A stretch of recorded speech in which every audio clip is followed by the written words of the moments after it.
Hello everyone, welcome back to Financial News in Palos Heights, and of course I have Paul as being a co-host, and Paul is with Ameriprise Financial, and myself, Ron Jankowski, with Channel 4 in Palos Heights, and we're going to share some of the things that have been recently taking place. And Paul, you have a summary that you want to share with the viewers. I do. I wanted to go over we're almost done with the Q1 earnings results, so I wanted to recap that for everyone if I could. As of last Friday, 97%, so we're pretty much done, of the 505 current constituents of the S&P 500 had reported their first quarter results. According to FactSet, S&P 500 earnings per share for the period were down 0.4% versus year-ago levels, but sales per share were up 5.3%. If the results hold, as the final 16 companies of the index report, which seem likely, it would be the first year-over-year decline in earnings per share since second quarter of the year 2016. So that's notable. The sharp divergence between sales and earnings, however, is also notable. Each of the last 5 quarters that the S&P 500 earnings declined on a year-over-year basis, now we're talking about Q2 of 2015 through Q2 of 2016, sales growth did as well. This time, sales growth was actually quite solid, with a gain close to its long-term average. In fact, in the 2015 and 16 time period, sales per share averaged a decline of 2.6%.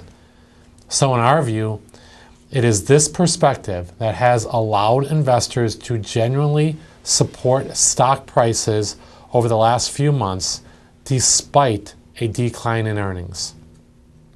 As we often note, sales can often be a better indication of business prospects. Unfortunately, current estimates of both sales and earnings are likely to have some downside from current levels as a result of the recent escalation of trade tensions. So just in summary, it's a little bit different that earnings are down and sales are up this time. That may be a reason why the market's being supported, because earnings are up, but given all the trade tensions we've gone through, the future is going to be a little cloudy here. And speaking of that, I noticed that the market this morning was slightly up.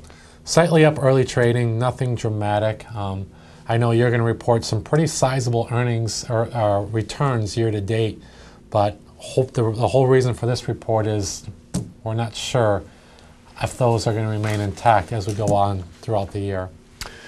Okay, we're going to talk about the Dow year-to-date percentage is up 10%, S&P 500 year-to-date up 13%, NASDAQ year-to-date up 15%. And those are dramatic. I mean, that's a big start to the year. Very, very dramatic.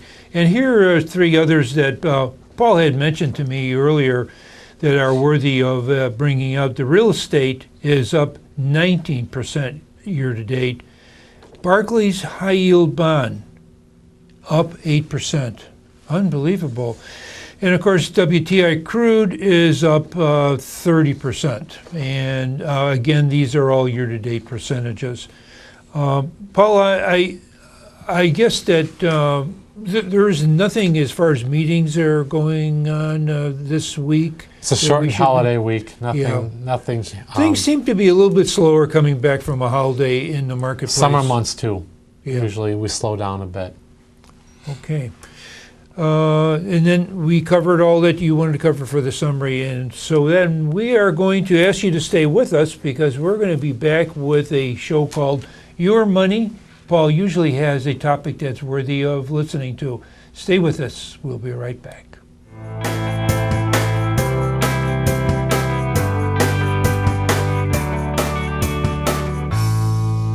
Thank you for staying with us. We're back with a show called Your Money. Paul usually has an interesting topic for us to consider, sometimes in our investments, sometimes in our retirement, sometimes it could be anything, making plans for the future.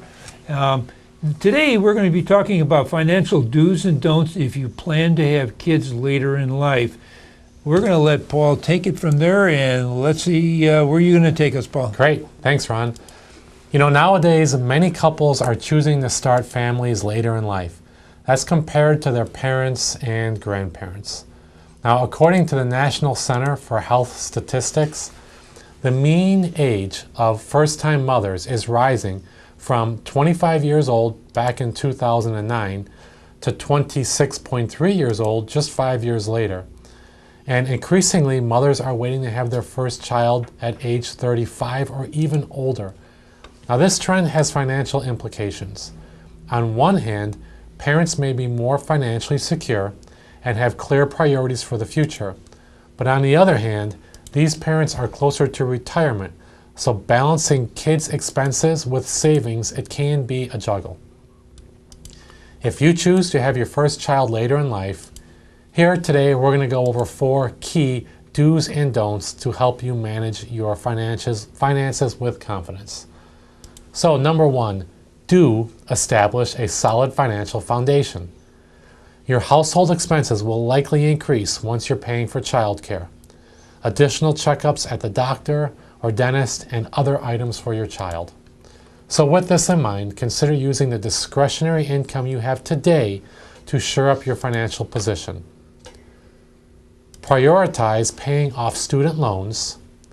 Build an emergency fund, and that's usually about 3 to 6 months worth of expenses as a good benchmark. And consider paying more towards your mortgage if you're a homeowner. Another do to consider is do boost your savings. Creating a habit early of saving for major goals can help you maintain your savings momentum while you are focused on adapting to your new addition. Harness the power of compound interest by contributing to your retirement accounts with each paycheck, and set aside funds for major goals, such as an annual vacation or maybe a home remodel. Now some don'ts. Don't prioritize your child's college education over retirement. Will you be making tuition payments in your final years of work in retirement? If this is a possibility, it's imperative that you create a plan to balance saving for both goals right away. The reality is many couples need to push back their retirement date, figure out how to earn additional income with a different job, or cut back their travel plans to pay for their child's education. While it's understandable that you want to provide for your child, keep in mind that health, layoffs, or other circumstances outside of your control could change your retirement date.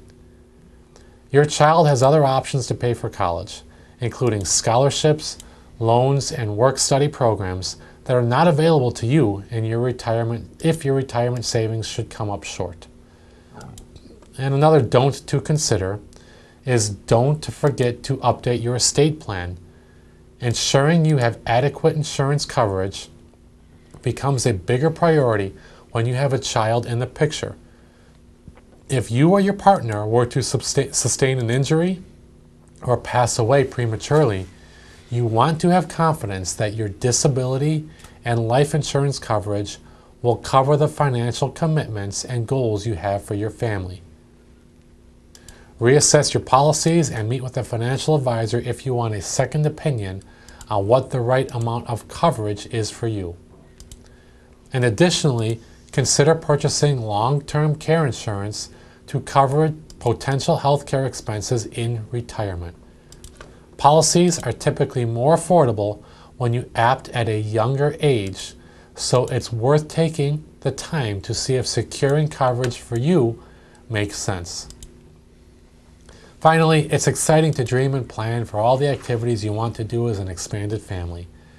If you want a second opinion on how to juggle your financial priorities, meet with a financial advisor in your area. Meet with your own, and if you do not have one, you can feel free to reach out to me, and I'm happy to help you in these situations. And again, as Ron said, my name's Paul Munichel. I am a financial advisor with Ameriprise Financial in Orland Park, Illinois, and my direct phone number is 888-226-3412.